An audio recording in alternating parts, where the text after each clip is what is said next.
As we headed into the summer break, one thing I knew I needed to improve my dirt skills was just to spend more time on the bike.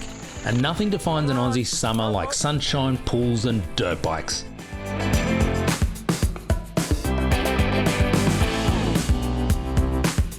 This is my brother-in-law Greg, one of my favourite humans, and he just happens to have some dirt and some bikes.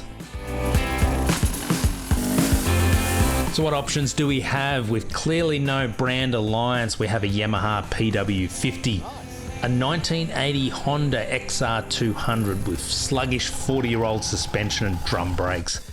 And then we have the Sherco, a 300cc two-stroke enduro bike that is almost as polar opposite to my weighty Tenere.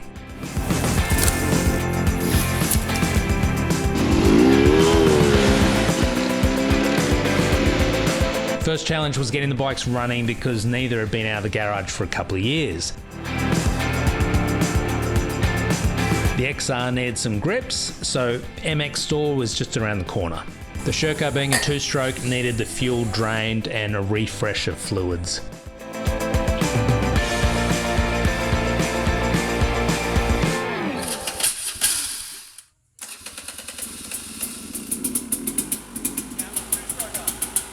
While we're getting the bikes ready, Liam showed us what the little 50 was capable of.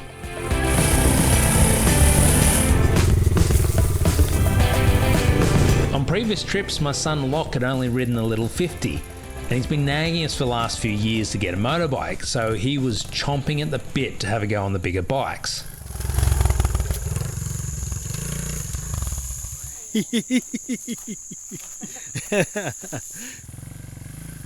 Look up!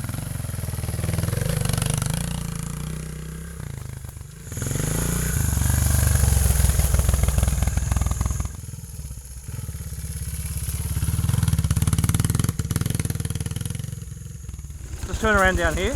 Alright.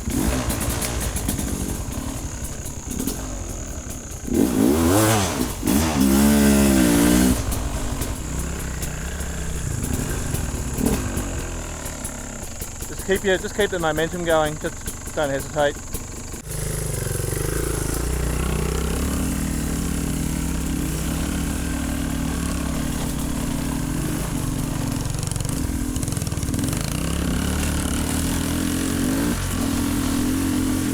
So coming down here, nice and gentle. You can also, when you're coming down, you can even pull your clutch in if you want and just use your brakes, so you're not, the gear's not, it's not in gear, if that makes sense. Yeah, yeah.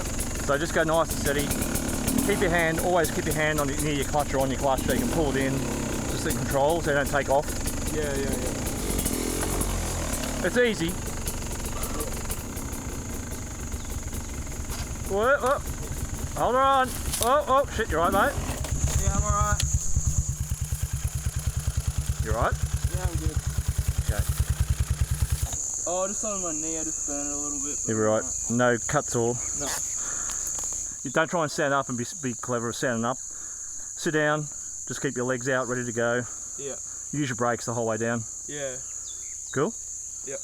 Brakes all the way in and it wasn't slowing it down that much. Yeah. So, I'll come. Let me come. I'll just go up. Come back down.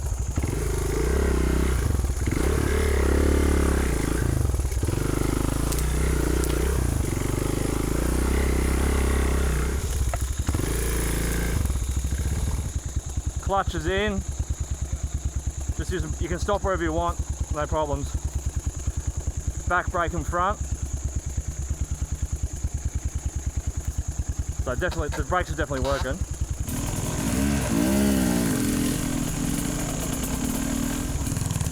Go, watch me now. Keep going. Yeah. That's it. Feet up. Feet on the peg. Just get used to the brakes, mate. Slow down. Get used to the brakes. Just don't panic. Just let it.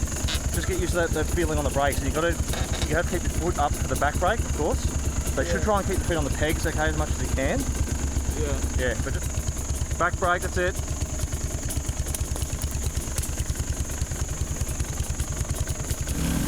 Keep going.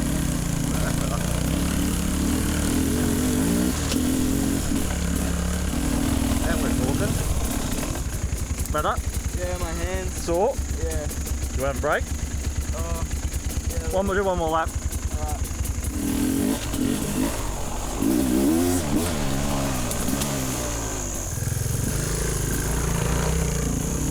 Alright. Righto.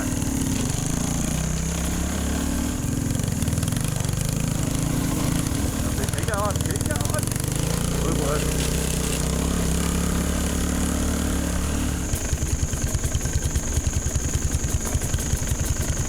Are you holding on so tight? Yeah, you've got to try and relax a little bit because you're just tense. But when you're coming down it, try and avoid doing this down the hill. Like try. You'll have more control if you just cruise down with your feet on the pegs. Guaranteed. Just use your front brake. That's it. That's better.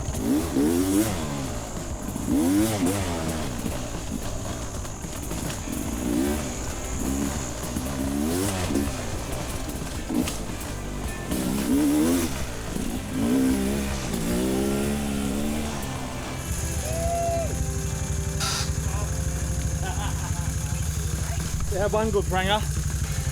I don't know if I got it or not, but Oh, it's still running. yeah, cool. After a little test run, it was my turn to give the Sherco a go. That's tricky when you start going up here. Yeah. It gets the hill.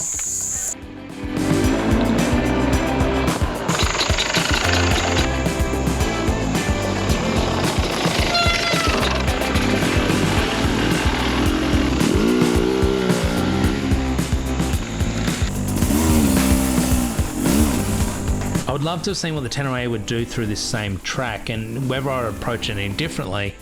The big takeaway for me was I do prefer the 4-stroke, using the torque rather than the revs, but that was just my personal preference. I did find the 2-strokes throttle a little hard to manage comparing to my big thumping 1008. I also gave the XR200s a bit of a run just to see what 40 years worth of development feels like. Someone who really knows what they're talking about would be able to explain what I was feeling, but even me as an amateur could feel the difference between the two bikes. But even with that difference, the XR was probably the better choice for Lachie to have a go on, once he got it kick-started of course. No fancy buttons in the 80s.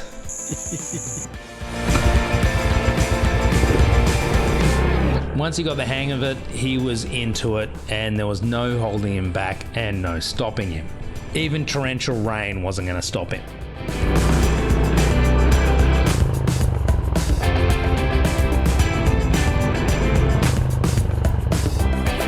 Alright, now let's have a look at someone who actually knows what they're doing.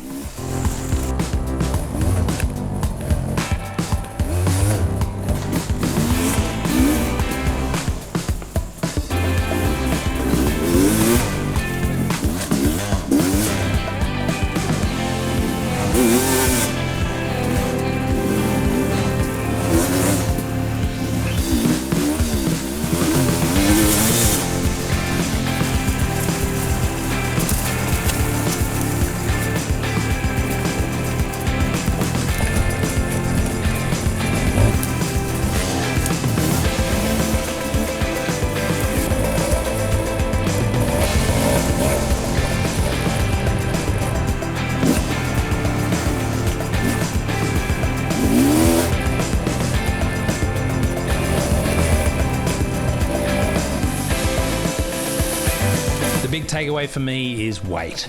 When we go on an adventure ride, we tend to pack up our bikes with everything we think we might need, but then you're fighting against that weight to keep the bike upright. Not only that, you're also very mindful of the weight and therefore sacrificing momentum for the fear of dropping the bike. So my learning is lessen the load and then get into it.